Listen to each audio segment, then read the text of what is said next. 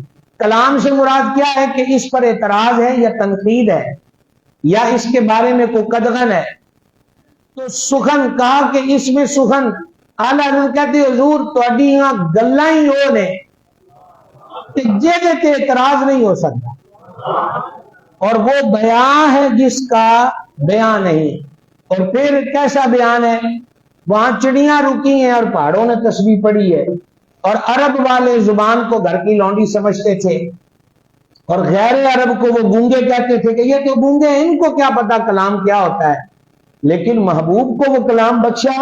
اعلیٰ حضرت اسی نعت میں آگے عرض کرتے ہیں بارگاہ میں، تیرے آگے یوں ہے دبے لچے فصحا عرب کے بڑے بڑے۔ حضور بڑے بڑے فصیح اللسان، بڑی بڑی بولیوں والے عرب آپ کے آگے یوں دب جاتے ہیں، آپ کے آگے یوں خاموش ہو جاتے ہیں، کوئی جانے کہ منہ میں زبان نہیں بلکہ جسم میں جان نہیں۔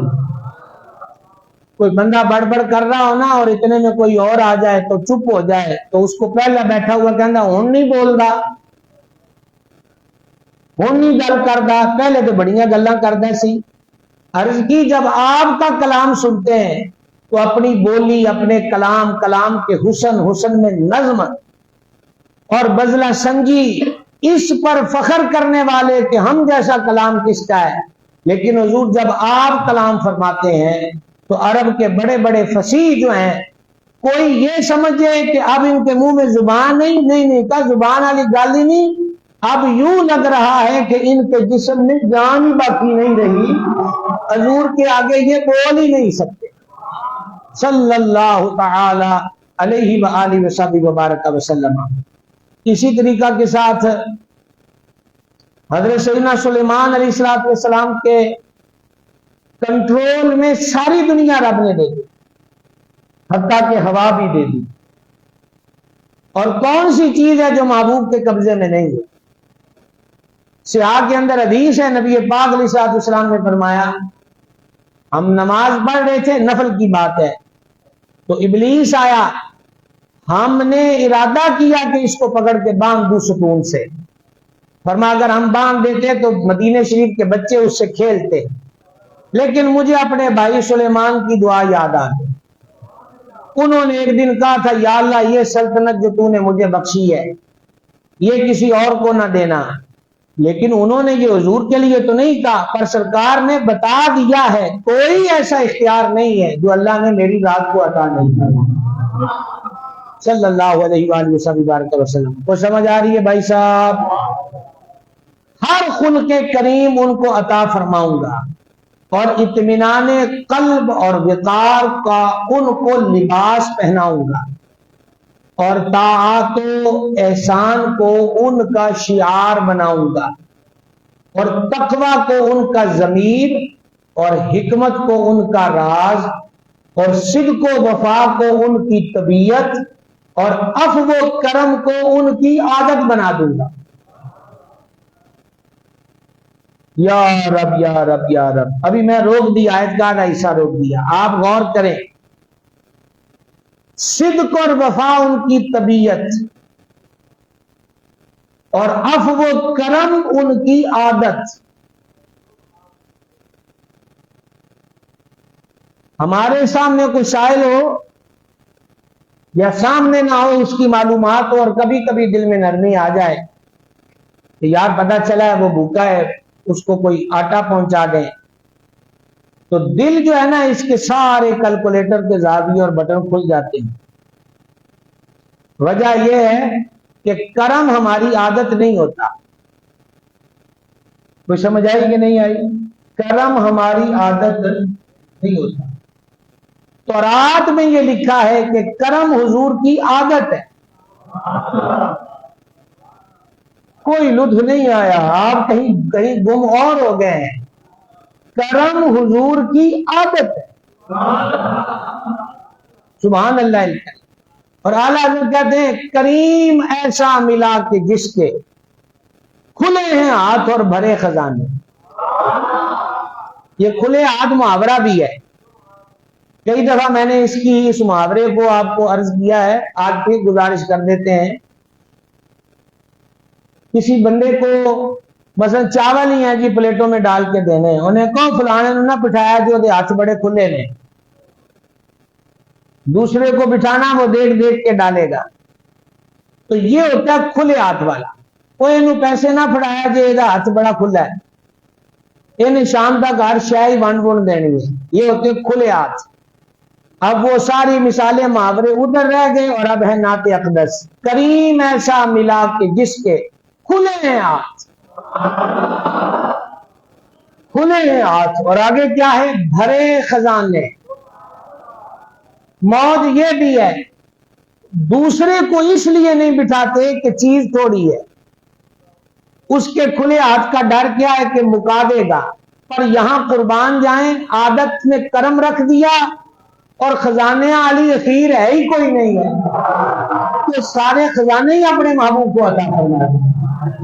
اور یہ بھی کوئی محض جوش خطابت نہیں، یہ صحیح بخاری کی حدیث ہے کہ رب العزت کے حبیب اقدس علیہ الصلوۃ والسلام نے فرمایا اللہ تعالیٰ نے مجھ کو زمین کے خزانوں کی چابیاں عطا فرمائی۔ تو کرم حضور علیہ السلام کی عادت، کرم حضور علیہ السلام کی عادت ہے، سبحان اللہ۔ ایک صحابی پاک رضی اللہ تعالیٰ عنہ فرماتے ہیں کہ میں بچے کو لے کر حضور کی بارگاہ میں حاضر ہوا، تو اس کی عمر اتنی چھوٹی تھی کہ وہ اٹھا، جیسے بچے زیادہ دیر نہیں بیٹھتے، اور اٹھ کر وہ سرکار کے پیچھے چلا گیا، اور نبی پاک علیہ السلام کی مہر نبوت سے کھیلنا شروع کر دیا۔ تو آپ اندازہ کریں کہ کیا حالت ہوگی یہ بات دیکھ کر۔ وہ فرماتے ہیں کہ میں نے کچھ سختی سے بچے کو روکنے کی کوشش کی، تو حضور نے مجھے ہاتھ کے اشارے سے روک دیا، فرمایا اسے اپنا شوق پورا کرنے سے۔ وجہ کیا ہے کہ کرم ان کی عادت ہے، کرم ان کی۔ سردیاں آ رہی ہیں تو کبھی کبھی جیکٹ واسکٹ اس کی جیبوں سے ہاتھ نکالنا، یا گرم چادر میں ہاتھ ڈالے ہوئے، اب کسی سے سلام لینا پڑے اور اگلا بندہ سکوٹر چلا کے آیا ہوئے، تو کیا حالات ہوں گے اس کے ہاتھ کے؟ تو ہمیں گھبراہٹ ہوتی ہے کہ بس بھئی ہوں گیا کھانا نے گڑ، خیر کوئی نہیں۔ سردی مدینہ پاک میں ہم نے اس سے پچھلی حاضری میں مدینہ پاک کی سردی کو دیکھا، کیا بات ہے جناب، یعنی اتنی سردی تھی کہ بھاری بھرکم کوٹ پہنا اور گرم چادر لیتے تھے اوپر۔ تو سخت سردی میں بھی مدینہ پاک والوں کا معمول یہ تھا کہ ان کے گھر میں کوئی مریض ہوتا تو وہ پیالوں کٹوروں میں پانی بھر کے بچوں کو بھیج دیتے تھے سرکار کی جناب میں، اور حضور جب مسجد پاک سے باہر تشریف لاتے تو سرکار اس ان برتنوں میں اپنی مبارک انگلیاں ڈبو دیتے تھے۔ صحابہ کرام فرماتے ہیں سخت سردی میں بھی حضور کسی کی آس نہیں توڑتے تھے، سردی میں بھی ان میں اپنی مبارک انگلیاں عطا فرما دیتے اس کی برکت، کیوں کہ کرم ان کی عادت۔ بھائی یہی موج والی بات ہے کہ کرم حضور کی عادت ہے، اور یہ عادت رب العزت نے بنائی، سبحان اللہ، سبحان اللہ العظیم۔ تو بڑا یہ وسیع مضمون ہے جناب، آگے بڑھتے ہیں۔ فرمایا صدق و وفا کو ان کی طبیعت، اور عفو و کرم کو ان کی عادت، اور عدل کو ان کی سیرت بنا دیا، اور اظہار حق کو ان کی شریعت، اور ہدایت کو ان کا امام، اور اس اسلام کو ان کی ملت بناؤں گا۔ احمد ان کا نام ہے، تو رات پڑی جا رہی ہے جناب، احمد ان کا نام ہے، خلق کو ان کے صدقے میں گمراہی کے بعد ہدایت دوں گا، جہالت کے بعد علم دوں گا، اور معرفت دوں گا گمنامی کے بعد، اور رفعت و منزلت ان کو عطا کروں گا، اور انہی کی برکت سے قلت کے بعد کثرت ہوگی۔ قلت کے بعد کیا ہوگی؟ کیا ہوگی جناب؟ کثرت ہوگی۔ فقر کے بعد دولت، تفرقے کے بعد محبت عنایت کروں گا، اور میں اپنے اسی آمد کریم محبوب پاک کے بدولت مختلف قبیلے اور غیر مجتمع خواہشوں اور اختلاف رکھنے والے دلوں میں الفت پیدا کر دوں گا، اور ان کی امت کو تمام امتوں سے بہتر کروں گا، ان کی امت کو تمام امتوں سے بہتر کروں گا۔ مزید تورات کے اندر حضور علیہ الصلوۃ والسلام کی یہ صفت ہے، اور یہ صفت جو تورات میں لکھی ہے حدیث میں بیان ہوئی ہے، غور سے سماعت کیجئے۔ میرے بندے احمد مختار، ان کا جائے ولادت مکہ مکرمہ ہوگا۔ ولادت کا کیا ہوگی؟ مکہ مکرمہ، اور ہجرت مدینہ طیبہ، ہجرت ولادت، ابھی نیند آ رہی ہے آپ کو، ولادت مکہ شریف، ہجرت کہاں لکھا ہے؟ تورات میں۔ تورات کن پہ اتری؟ حضرت موسیٰ علیہ السلام پر۔ ہزاروں سال پہلے ولادت ہی نہیں، ولادت کے شہر کا ذکر موجود ہے۔ صرف شہر ولادت نہیں بلکہ جائے ہجرت مدینہ منورہ کا ذکر موجود ہے۔ آپ غور کریں، یمن کا بادشاہ تھا تبہ حمیری، اس کا آل مدینہ سے اختلاف ہو گیا۔ یہ واقعہ سنا رہا ہوں حضور صلی اللہ علیہ وسلم کی ولادت سے بہت مدت پہلے کا۔ تبہ حمیری پوری فوج لے کر، اس وقت اس کو کہتے تھے یثرب، اس پہ چڑھائی کرنے کے لیے آ گیا۔ اب اس کی فوج مدینہ پاک کے کنارے پہ آ کے رکی ہے، اور اوس خزرج دیگر قبیلے، یہاں مدینہ شریف میں اکثریت یہود کی تھی، اب وہ آپس میں باتیں کر رہے ہیں کہ تبہ سے کیسے بچنا ہے۔ بچنے کی کوئی تدبیر نہیں ہے، مقابلہ ہم اس سے کر نہیں سکتے۔ نہایت غور و خوض کے بعد فیصلہ یہ ہوا کہ ہمارے مذہبی پیشوا علماء، ان کا ایک وفد تبہ حمیری کے پاس بھیجا جائے، اور وہ اس کو اس شہر کی خاصیت بتائیں۔ جاگنا بھائی صاحب، جاگنا، غور سے سننا۔ وہ اس کو اس شہر کی خاصیت، وہ آپ کو ابھی بتاتے ہیں۔ علماء کا وفد گیا، مشائخ کا، یہود کے جو بڑے تھے، سلام دعا ہوئی، بیٹھے، کہا بادشاہ تیری فوج تگڑی ہے، اینٹ سے اینٹ بجا دے گا تو اس شہر کی، تیرا ارادہ یہاں کی بستی اجاڑنے کا ہے اور بندوں کو تحقیق کرنے کا ہے۔ جس پوزیشن میں تو ہے اور جس کمزوری میں ہم ہیں، تو بات تو سیدھی ہے کہ تو ہر شے ختم کر دے گا، پر ہم تمہیں ایک بات بتانے آئے ہیں، جس شہر کو تو اجاڑنے آیا ہے یہ شہر کوئی معمولی نہیں ہے۔ سبحان اللہ۔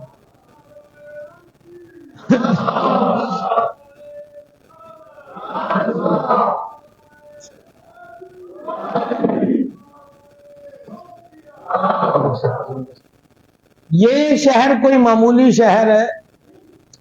صبح نے کہا اس شہر کی کیا خاصیت ہے؟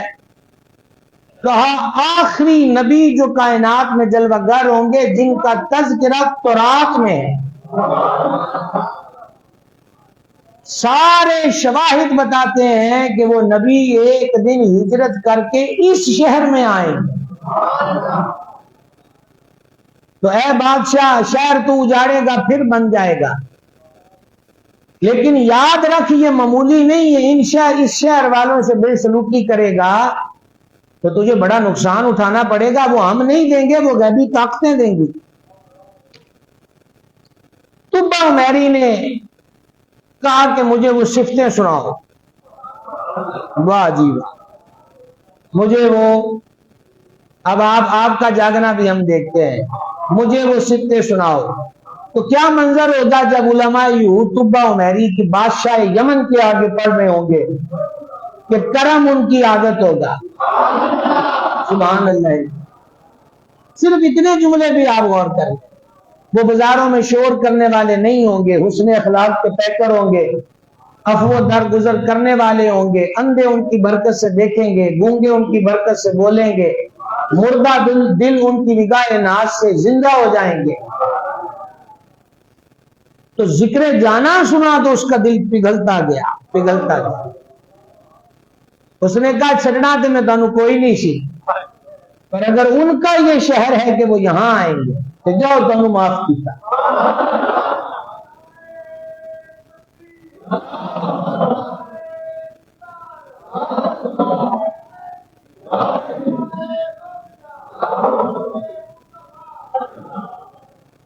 اللہ اکبر کبیرہ، اللہ اکبر کبیرہ۔ اس کے بعد طبہ عمیری نے دنیا کے بہترین معماروں کو،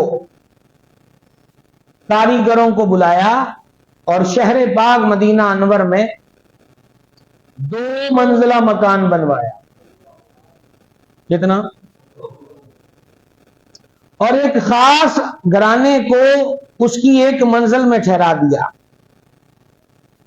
اور ایک خط لکھا سرور عالم صلی اللہ تعالی علیہ وآلہ وسلم کے نام۔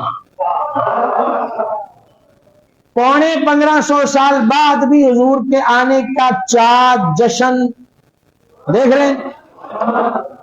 تو صدیوں پہلے بھی حضور کی تانگ طلب اسی طرح تھی، ہر دور میں حضور کی محبوبیت۔ اس نے خط لکھا جس کے مضمون کا خلاصہ یہ ہے کہ میں تو آیا تھا اس شہر کو گرانے، انہاں پہ حضور تو اڈا دسیا ہے، شوق تو بڑا پیدا ہوا ہے کہ دیدار کروں۔ اگر زندگی نے وفا نہ کی اور آپ جب بھی اس شہر میں تشریف لائیں تو یہ مکان آپ کا ہے، میری نیاز مندی کو قبول فرمائیں۔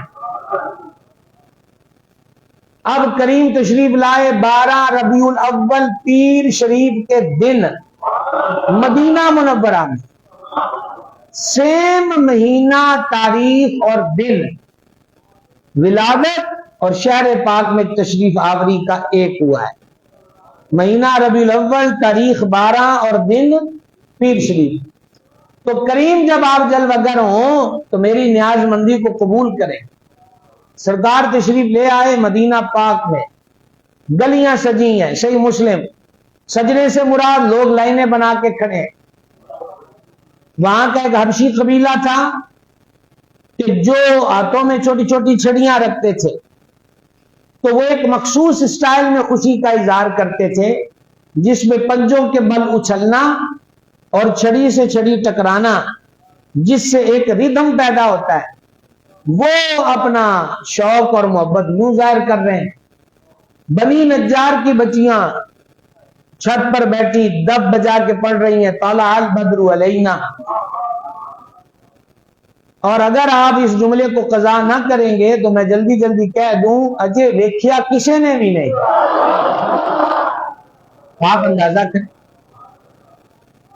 ویکھیا کسی نے بھی نہیں، تو شوق ہے، دیکھا ہم نے بھی نہیں۔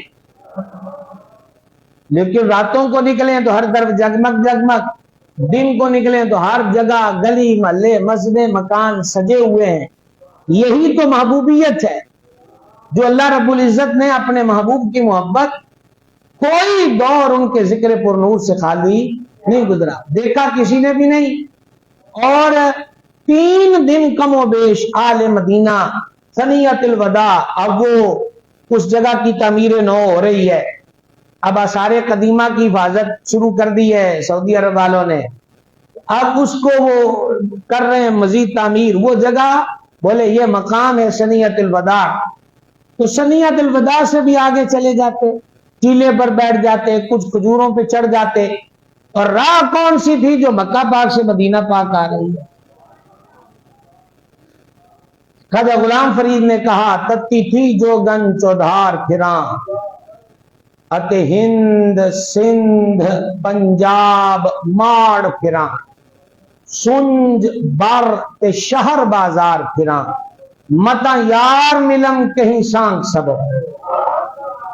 تانگ یہی ہے، صبح انتظار کرتے شام کو چلے جاتے، اور جب پھر کریم آئے تو ایک نے وہ کھجور پر سے دور سے نورانی قافلہ دیکھا، بڑا ہی پیارا لفظ اس نے بولا، رسول اللہ آ گئے۔ بس اتنا کہنا تھا، جوش و خروش، ولولے اور جذبے اور محبتیں کیا ان کو لفظوں کے پیمانے دیے جائیں۔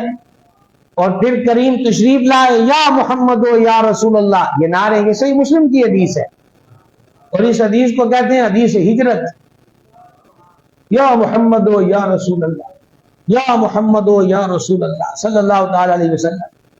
اور قاضی ایاز رحمہ اللہ نے شفا میں لکھا ہے، ایک صحابی پاک رضی اللہ تعالیٰ عنہ فرماتے ہیں جس دن کریم مدینہ پاک جلوہ گر ہوئے نا، اس دن ذرے بھی چمکتے محسوس ہو رہے تھے، کہ جیسے ذرے بھی اپنے نہا خانے کی روشنی کو اگل رہے ہیں باہر کہ حضور آ گئے، ذروں کو چاہ چڑھ گئے، ذروں کو چاہ چڑھ گئے۔ تو اب ہر ایک کا شوق ہے، گلی گلی میں دھوم مچی ہوئی ہے کہ حضور آ گئے، اور ہر ایک کی تانگ طلب یہ ہے کہ کریم میرے گھر تشریف لائیں، میرے گھر تشریف لائیں۔ اسی شوق میں بعض حضرات نے اونٹنی کے آگے آ گئے اور اس کی مہار پکڑنے کی کوشش کی۔ سرور عالم علیہ السلام نے فرمایا ہمارے ناکھا سے یعنی اونٹنی سے اس کی آگے نہ چلو، پیچھے ہٹ جاؤ، پیچھے ہٹ جاؤ، حضور میرے گھر آ جائیں، حضور میرے گھر آ جائیں۔ اب ذرا سننا، حضور اقدس علیہ الصلوۃ والسلام نے فرمایا ہماری اونٹنی سے پیچھے ہٹ جاؤ۔ اللہ رب العزت نے مقرر جہاں کیا ہے نا کہ ہم نے رکنا ہے، یہ اونٹنی وہاں رکے گی، اور جہاں یہ رکے گی وہیں ہم جلوہ گر ہوں گے، وہیں اقامت کریں گے۔ تو اب آپ سب کے علم میں ہے کہ وہ اونٹنی کس کے گھر رکی؟ سیدنا ابو ایوب انصاری رضی اللہ تعالیٰ عنہ۔ اور یہی بات آپ کو بتانا مقصود تھی کہ اصل میں یہ گھر وہی تھا جو تبہ حمیری نے بنوایا تھا، اور حضرت ابو ایوب کی فیملی پیڑھی در پیڑھی اس میں رہی۔ یہ گھر بنا ہی حضور کی آمد کے استقبال میں تھا۔ پتہ چلا کہ مدت دراز پہلے اگر کوئی شوق اور نیاز مندی پیش کرے کہ حضور اپنے قدم انور مرحمت کر دیں، تو مدتوں بعد بھی اس کا شوق رد نہیں ہوتا۔ غیبی طور پر اس شوق کو اس طرح عملی جامہ پہنایا جاتا ہے کہ حضور کی اونٹنی خود بخود اس گھر کے آگے جا کے رک گئی۔ شوق ہونا ضروری ہے، مجبوری شوق نہیں ہوتا، اور شوق مجبوری نہیں ہوتا۔ مجبوری میں تکلیف ہوتی ہے، طبع پر گرانی ہوتی ہے، مزاج میں برہمی ہوتی ہے، دماغی سطح پر ابال اٹھتے ہیں، مزاجوں میں برہمی ہوتی ہے۔ پنجابی میں کہتے ہیں کچیچیاں آندیاں بندے میں۔ اور شوق میں مجبوری نہیں ہوتی،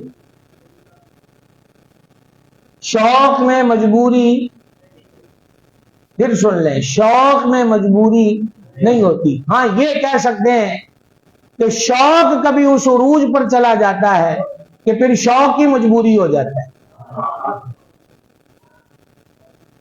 جب تلک شوق نہیں ہوگا، یہ روحانی منازل جو ہیں، اس بارگاہ کا جو قرب ہے اور دل ویراں کی جو آبادی ہے، وہ اس وقت تک بندے کو نصیب نہیں ہوتی۔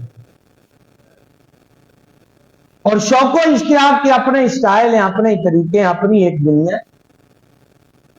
اب یہ شوق و اشتیاق ہی ہے نا کہ پہلے وہ شہر گرانے لگا ہے، اب شوق پیدا ہوا ہے تو وہ اس شہر کا احترام کرنے لگ گیا ہے، مکان بنا کر، 2 منزلہ مکان بنا کر یہ اس کو کیا کہتے ہیں؟ شوق ہے۔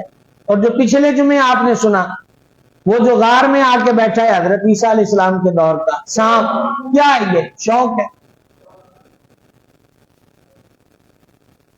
تمہیں پتا ہے نا کہ 2:30 بجے یا 35 منٹوں تے جماعت ہو جانی ہے، لمٹ ہے نا ٹائم کی، اور زیادہ سے زیادہ بولے 3 بجے ہم چلے جائیں گے۔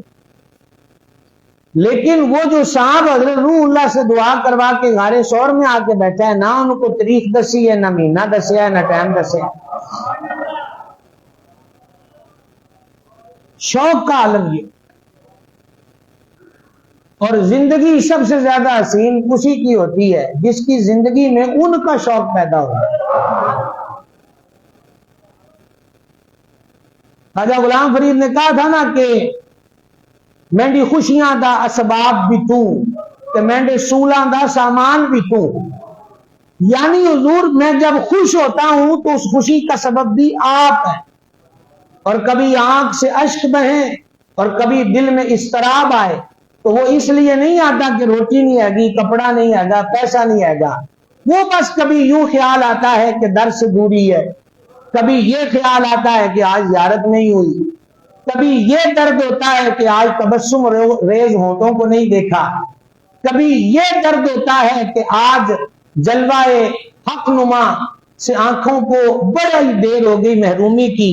مینڈی خوشیاں دا اسباب بھی تو کہ مینڈے سولاں دا سامان بھی تو، یہ سارا کچھ کیا ہے؟ شوق۔ آپ کو سنایا تھا نا واقعہ، وہ شاید حضرت حبیب اجم مالک بن دینار رحمہ اللہ سے حج پر جا رہے ہیں تو ایک نوجوان کو دیکھا۔ حاجیوں میں کئی بندے رل جاتے تھے جو سامان اپنا ساتھ نہیں لیتے تھے کہ برستیاں حاجیوں تنگ کرنا، میں بھی حج پہ جا رہا ہوں، کو روٹی کھلا دیو تو پانی پلا دیو، سمجھا گئی؟ تو وہ کہتے ہیں پہلے تو میں نے یہی سمجھا کہ اے بھی ان کے واردات پائے گا آگے جا کے، سہ شوتے تو کوڑے کوئی، لیکن دیہڑی گزر گئی، نہ انہیں کسی کو پانی منگیا، نہ کسی کو روٹی منگی، نہ کسی والوں نے دیکھا۔ یہ قافلہ حج کو جا رہا ہے، وہی اونٹوں خچروں گدھوں گھوڑوں پر پیدل۔ تو آپ فرماتے ہیں کہ میں نے پھر اس سے نہ پوچھ ہی دیا، میں آخیا تو کدھروں آیا ہے؟ انہیں آخیا وہ دے لو۔ کیا بات ہے جناب؟ میں کیا جانا کتنے؟ آخر وہ دے آل۔ میں کیا تو ایڈے لمبے بینڈے تے نکلے ہیں، سامان سمون تیرے کو کوئی نہیں، تیری متاع رخت سفر سامان سفر۔ انہیں کیا وہی ہے؟ کیا اب اس میں ہفتے لگے، کتنا عرصہ لگا؟ وہ فرماتے ہیں کہ وہ اپنی موت سے رہا ہے، نہ انہیں کسی نے بلایا، نہ کسی نے بولیا، نہ کسی کو کچھ ہے منگی، خدا ہی جانے اس پورے سفر کی کھادا ہے کی پیتا ہے۔ پھر ہم نے اس کو آخری دن دیکھا ہے مینا میں، رقص بسمل کی بہاریں تو مینا میں دیکھیں، ٹھیک ہے؟ تو وہاں قربانیاں ہوتی تھی مینا کے میدان میں، وہی مسنون عمل ہے۔ تو فرماتے ہیں لوگ اپنے اپنے جانور ذبح کرنے لگ گئے کہ میری نظر وہ دیتے، تو لوگ قربانیوں میں مصروف تھے، وہ کھڑا ہوا اور کھڑا ہو کر آسمان کی طرف دیکھا، کہا اے میرے معشوق، اے میرے محبوب، اے میرے معبود، لوگ تو جانور لائے ہیں جو تیرے حضور قربانیاں دے رہے ہیں، اس مسکین کے پاس اس تن کے سوا کچھ بھی نہیں، یہی قبول کر۔ یہ کہہ کہ اس نے شہادت کی انگلی حلق پہ چلائی، زمین پہ گر گیا۔ یہ ہے شوق کا عالم۔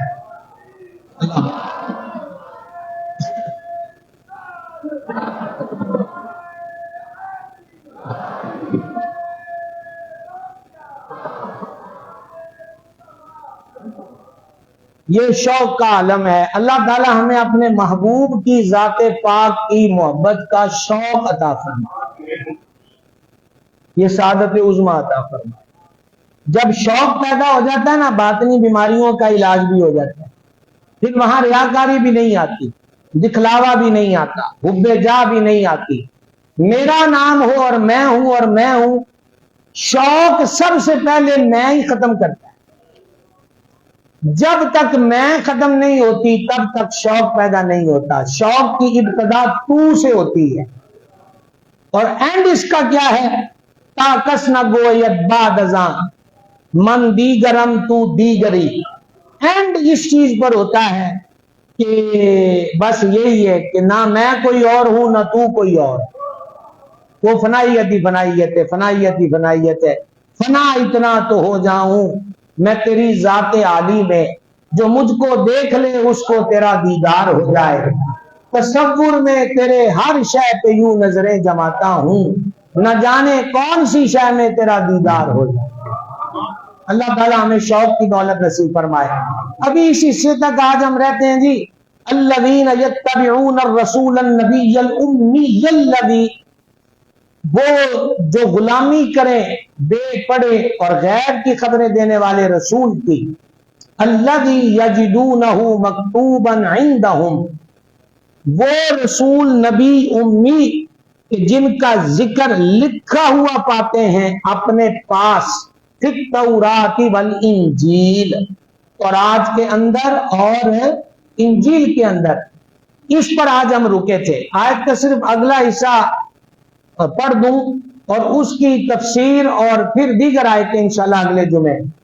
یامرہم بالمعروف، وہ انہیں بھلائی کا حکم دے گا. وَيَنْهَاهُمْ عَنِ الْمُنْكَرِ، اور برائی سے منع فرمائے گا.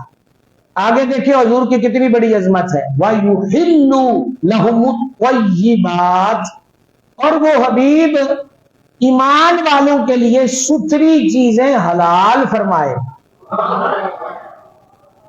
ستھری چیزیں حلال فرمائے گا. وَيُحَرِّمُ عَلَيْهِمُ الْخَبَائِثَ، اور گندی چیزیں ان پہ حرام کر دے گا. پتہ چلا حلال کرنے کا اختیار بھی حضور کے پاس ہے اور حرام کرنے کا اختیار بھی حضور کے پاس ہے. صحابہ کرام سفر میں گھوڑے پھنسیاں نکل آئیں، ریشم حرام ہو چکا ہے، اور وہ کہیں حضور گرمی بڑی ہے اور کھردرے موٹے کپڑے اس دانوں اور گرمی اور تپش میں تکلیف کا سبب ہے. حضور اگر ہم ریشمی قمیص سے پہن لیں تو کچھ رات رہے گی، اجازت ہے؟ تو وہاں اجازت ہے. سمجھ آ گئی ہے؟ مولا مرتضی شیر خدا کرم اللہ تعالی وجہ الکریم کی طرف اگر دوسری شادی کے لیے میسج آئے تو کریم جلال میں آ کر فرماتے ہیں میں علی کو اجازت نہیں دیتا، نہیں دیتا، نہیں دیتا. قرآن کہتا ہے کہ تمہیں 4 کی اجازت اگر عدل کر سکو، اور مختار کل نبی فرماتے ہیں میں اجازت نہیں دیتا، نہیں دیتا، نہیں دیتا. حلال کرنے کا اختیار بھی حضور کے پاس ہے اور منع کرنے کا اختیار بھی حضور کے پاس ہے علیہ الصلوۃ والسلام. وَيَدَعُ عَنْهُمْ إِصْرَهُمْ وَالْأَغْلَالَ الَّتِي كَانَتْ عَلَيْهِمْ. بڑی میری 1000% کوشش ہے کہ آیت کے اس حصے کا 100 سے 100 کا ترجمہ آپ کو سنا دوں. ایک تو ہے ستھری چیزیں حلال فرمائے گا، گندی چیزیں ان پر حرام کرے گا. وَيَدَعُ عَنْهُمْ إِصْرَهُمْ وَالْأَغْلَالَ الَّتِي كَانَتْ عَلَيْهِمْ، اور ان پر، ان سے مراد وہی حضور کی امت ہے، ماننے والے، ان پر سے وہ بوجھ اور گلے کے پھندے جو ان پر تھے اتار دے گا. سوکھا نہیں ہوا. ایک جو ستھری چیزیں حلال فرمائے گا، گندی چیزیں حرام فرمائے گا، کہ جیڑے بوجھ، جیڑیاں اوکھیائیاں، جیڑیاں مشکلاں، جیڑیاں دقتاں دے بوجھ انہاں دے سرتے نے نا، محبوب اے بوجھ انہاں دے لا دے. اب پنجابی سے آگے کچھ نہیں. بات تمہارے سمجھ میں آیا؟ کیا بوجھ تھے؟ بوجھ کیا تھے جو حبیب اتار دے گا؟ کپڑے کو نجاست لگ گئی تو پچھلی شریعت کا حکم کٹ دیو. حضور کپڑے مہنگے، اسی غریب لوگ کٹاں گے تو کی بنے گا؟ اب بوجھ اتار رہے ہیں حضور. فرما 3 وری دھو لو، پاک ہو جائے گا. نماز پڑھنی ہے 15 منٹ توڑ کے جاؤں گا تاں سواری کول ہے تاں جانا اتھے یہ کار نہیں ہونی. حضور ہمارا کیا بنے گا؟ آرام پسند لوگ ہیں، فرما رب نے میرے لیے ساری زمین کو ہی مسجد بنا دیا. یہ دو مثالیں ہیں. تو وہ جو بوجھ پچھلی امتوں کے احکام میں تھے سرکار نے رعایتیں عطا فرما کرم فرما دیے. کلا سوئی گیا ایسی کوئی افتتاح کرنا آ جائے تے سارا علاقہ سجا دیندے نے اس پارٹی والے لوگ. حساب ہونی اچھا سوئی گیس چھوڑ دیں, سوئی گیس پائپ لائن بچھانے کا افتتاحی منصوبہ, اس کی افتتاحی تقریب, اس پر ہی جناب حال ہے. اور وہ چونے کی لائنیں اور کیلے کے گیٹ اور ہار اور پھولوں کی پتیاں اور جی آیا نو اور خوش آمدید اور وغیرہ وغیرہ وغیرہ یہ چل رہا ہوتا ہے. حالانکہ اس نے جس منصوبے کا افتتاح کرنا ہے وہ عوامی کے ٹیکس کا پیسہ ہوتا ہے, اس کی جیب کا نہیں ہوتا. ہاں منظور کروانا وہ اس کی کوشش اور سٹرگل ہے. اس کے شکرانے میں یا اس کے آگے کچھ بننے کے لیے کیا کچھ استقبال میں نہیں ہوتا. ماڑی جی شاید ہی پبلک نو لبے تو اتنے استقبال ہے. جو بوجھ ہی اتار دے, جو بوجھ ہی سارے اتار دے, جو بوجھ ہی سارے اتار دے, جو بوجھ ہی سارے اتار دے. اس لیے مسرتوں اور محبتوں کا اظہار کا بہترین موقع ہر مسلمان کے لیے ربیع الاول شریف ہے. ہمیں تو کئی سال ہو گئے ہم تو کوئی دلیلیں نہیں دیتے جمعے پہ چنڈے کتنے لکھے نے, چنڈیاں کتنے لکھیاں نے, گل مک گئی جناب.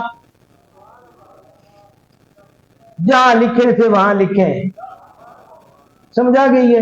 سارا موسم اسی میں گزار دیں, غیران دیاں گلاں کر دیں. ہم تو قائل ہیں کہ مالکوں کی باتیں کی جائیں, اسی اپنی بال کے سیک دیں, سانو کی لگے کسی اور دینا.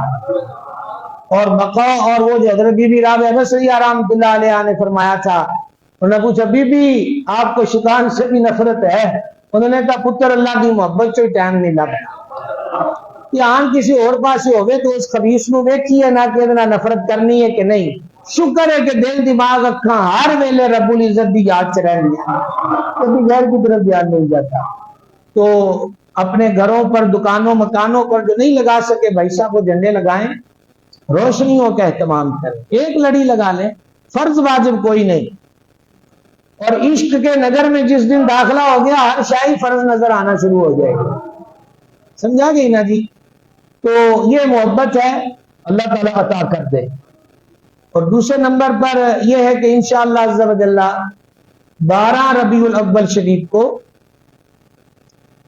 8:30 بجے یہاں دارالعلوم غوثیہ رضویہ بجد الایمان سے جو عید میلاد النبی صلی اللہ تعالی علیہ وآلہ وسلم کا جلوس ہے وہ انشاءاللہ الرحمن ہم 8:30 بجے جامعہ سے نکلیں گے اور ادھر سے شاہ صاحب والی مرکزی مسجد سے تقریباً یہی 8:30 پونے 9 بجے وہ جامعہ مسجد سے چل کر پرانی غلہ منڈی میں آ جائیں گے.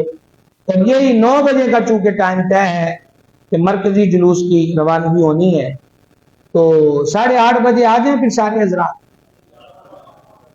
کہ دکانہ جلوس کے بعد کھول لیا جائے. کی خیال ہے؟ اس دن کی گاہک کی بہت ہی ہونی ہے, گاہک اس دن زیادہ آئیں گے, اس دن دکانیں بعد میں کھول لیں اور کوشش کریں کہ یہاں آپ حضرات 8:15 ہی آ جائیں.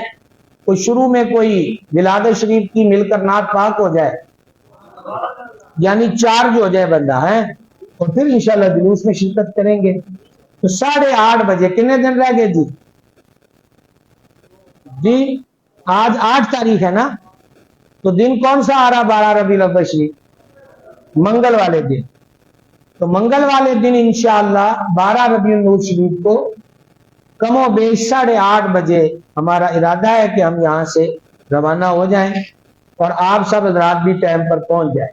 تانوں اگے وڈی عید کی چھٹی دیتی تے سی, میں بڑی عید پر وہاں تھا حرم شریف میں, تو اب یہ عیدوں کی عید ہے تو وہ ناغہ آپ یہاں پورا کریں اور وقت پر تشریف لے آئیں اور کوشش کریں کہ سب حضرات جھنڈے لے کر آئیں, جھنڈے لے کر آئیں. خوبصورت سے یہ جھنڈے لگے ہوئے ہیں نا, تو اس طرح ایک اچھی سی سٹک لیں اور میلاد شریف کا جھنڈا ہاتھ میں ہو, سرکار کی آمد مرحبا.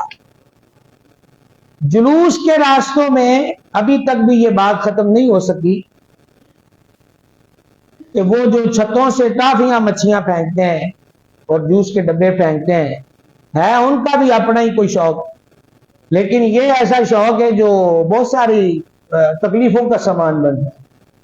تو اس لیے مہربانی کریں، یہ چھتوں سے لنگر پھینکنا بگدر سی مچ جاتی ہے، وہ تو ساڑھے بندے بھی نہیں بھی ٹافی ہوئی ہے پھر کتے لگ جائے گی، تو وہ ہر شے وہیں بلاک کر دیتے ہیں، ہر شے رک جاتی ہے، پھر ادم مچتی ہے، تو وہ ایک بے ذوقی پیدا ہوتی ہے۔ تو بڑی مہربانی ہے، آپ کے آن گمان میں یا آپ میں سے بھی کوئی ہو تو اس معاملے کی ضرور اصلاح کریں، یہ اصلاح طلب امر ہے۔ تو باقی اپنی سواریوں وغیرہ کو سجا کے جو احباب لاتے ہیں تو اس میں جانوروں کو لانے کا سلسلہ ہرگز نہ کیا جائے۔ یہ پچھلی دفعہ میں نے دیکھا ہے کہ کوئی ایک دو گھوڑ سوار بیچ میں شامل ہو گئے، گھوڑ سوار کو میدانوں کا رخ کریں، یہ جانوروں کا اچھلنا کودنا یا ان کا پیشاب وغیرہ کرنا، یہ سارے امور جو ہیں وہ بڑے عجیب و غریب ہیں، اس سے اجتناب کرنا چاہیے۔ اور جلوس کا اختتام جو ہے وہ نیو گلہ منڈی میں ہوگا، اور پھر وہاں پر اختتامی طور پر جمع ہو کر کوئی مختصر ذکر پاک اور نیاز میلاد کا سلسلہ اختتام جلوس نیو گلہ منڈی میں ہوگا، اور ابتدا جو ہے وہ میں نے آپ کی خدمت میں عرض کر دی۔ میلاد شریف کے موقع پر میں نے فجر کے قریب آج لکھا بھی تھا، اور لکھنے کے پیچھے کچھ اسباب بھی ہوتے ہیں۔ ابھی کچھ دن پہلے میں ایک علاقے میں گیا، بزرگ امام مسجد ہے، غالباً وہ کوئی 26-27 سال سے اس مسجد میں ہے۔ تو بات چلی تو انہوں نے بتایا کہ جب میں آیا تھا کوئی 25-27 سال پہلے تو 300 روپے تنخواہ تھی، تو میں نے کہا اب کتنی ہے؟ تو کہا اب 10,000 روپے ہے۔ اور دوسری خبر کل میں نے سنی کہ کسی گھر میں اس کی بیٹی نے فون کیا کہ ہم یہاں بھوکے بیٹھے ہیں اور آٹا نہیں ہے، کوئی چیز بھی نہیں ہے، تو بولے انہوں نے وہ ایزی پیسے کے ذریعے پیسے بھیجے کہ بازار سے چیزیں لے کر خود کھاؤ، بچوں کو کھلاؤ۔ غالباً شوہر کام نہیں کرتا ہوگا یا اسے مزدوری نہیں ملی ہوگی۔ تو پھر اس کے بعد کی، یعنی مجھے ایک بار میں یہ واقعہ سننے کو ملا ہے، تو اس کے بعد پھر کوئی ایسا فاقہ آیا تو وہ 5-6 بچوں کی ماں جو ہے اس نے زہر آلودہ گولیاں جو ہیں وہ کھا لی، کہ روز بچوں کو چولہے پر جو احتجاج ہے کہ ماں ہمیں کچھ کھانے کو دو، تو یہ کیسے ہوگا؟ تو اس لیے میں نے وہ ایک مختصر سی بات لکھی تھی صبح کہ اپنے گلی محلے کے کسی مجبور اور مقروض کا قرض جو چھوٹی چھوٹی دکانوں پہ ہوتا ہے، 1000 1500 2000، اور وہ کرانے والوں کا آسرا ہوتا ہے چھوٹی چھوٹی دکانوں کا، کچھ چیز مل جاتی ہے، جب یہ قرضے بڑھتے ہیں ان کی بھی مجبوریاں ہوتی ہیں، وہ روک دیتے ہیں۔ تو سرکار کے خالص میلاد منانے کی نیت سے وہ ایسے چھوٹے چھوٹے مقروضوں کا قرض اتارنے کی کوشش کرے، اور میلاد شریفی کی نیت سے، وہ بھی لنگر ہے، وہ بھی برکت کی بات ہے، جو دیگیں پکتی ہیں، ہم اس پہ فتویٰ لگانے والے نہیں ہیں کہ ہم یہ کہیں یہ کوئی دکھلاوے کو کرتا ہے فلانا، سب کے دل اللہ جانتا ہے، ہم کسی کے دل کی نہیں جانتے، لیکن عرض خدمت یہ ہے کہ لنگر شریف جلوس ہو یا جیسے عام چل رہا ہے وہ بھی ہو، اور اس کے ساتھ ساتھ اگر ہم سب تھوڑی سی توجہ کریں آس پاس گلی محلوں میں، تو 2024 ترقیوں کا دور تو ہم اسے اب بھی نہیں مانتے، تو یہ بڑا ہی مفلسی، غرباء کے لیے مزید غربت اور فقراء کے لیے مزید فقر اور تنگ دستی بڑھ چکی ہے، اللہ تعالیٰ سے عافیت کے سوالی ہیں۔ تو مہربانی کریں، جو مجھے یہ سن رہے ہیں ہمارے لائیو سلسلے کو بھی اس وقت جہاں جہاں بھی آپ رہتے ہیں، ان سے بھی گزارش ہے، اور یہ جو بیرون ملک والے ہمیں سن رہے ہیں ان سے بھی گزارش ہے کہ یہاں پر بعض بیرون ملک والوں کے بھی نمائندے ہوتے ہیں، اور یہاں کوئی مقرر کر دیتے ہیں نا باہر والے کے یہ پاؤنڈ شاؤنڈ بھیجے تقسیم، تو وہ بھی اپنی وکری چدرا شروع کر دیتے ہیں، اور وہ بھی مخصوص طبقے کو جو کل مالشیا ملشیا بن کے کام آ سکے ایسے لوگوں کو نوازتے ہیں۔ تو تھوڑا اقربا پروری سے بچ کر سخت ضرورت مند لوگوں کی حاجت کو پہنچیں، کہیں بھوک کے سبب یہ گولیاں کھانے والی مائیں قیامت کے دن ہمارا گریبان پکڑنے والی نہ بن جائیں۔ تو رحمت عالم علیہ السلام کی آمد شریف کی بارے تو یہی ہے کہ آنسو پوچھ دو اور رونے والے کے لبوں پہ مسکراہٹ لے آؤ اور بے آسرا کا سہارا بنو. کوشش کریں گے جناب. یہ جناب اس کو ڈیپلی طور پر ڈبل توجہ کر کے ضرور اس کو دیکھیے گا. اللہ تعالیٰ ہمارے حالوں پہ کرم کرے. وما علینا